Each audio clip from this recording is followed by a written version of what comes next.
So in this video I'll show you how to take out these solenoids. This is a Ram 6.7 Cummins Aisin transmission valve body, and so it's a little bit different. If you have it in the truck, they could fall out by themselves.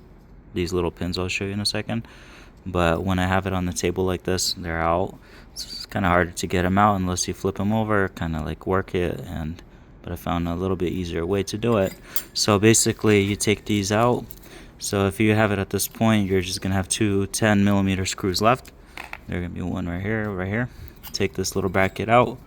So each solenoid is held by a little pin. See these little pins right here? Just everywhere, every single solenoid. So if you have it upside down on the truck in the transmission, obviously these could fall out on their own, but in case you can't get them out, obviously look how flat they are. There's nothing you could do to get them out. So what I came up to do is I'm using a little magnet. You just pull them out, and that's it.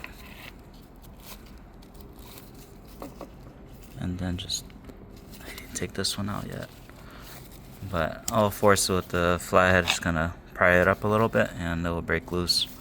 But I already have this one out right here.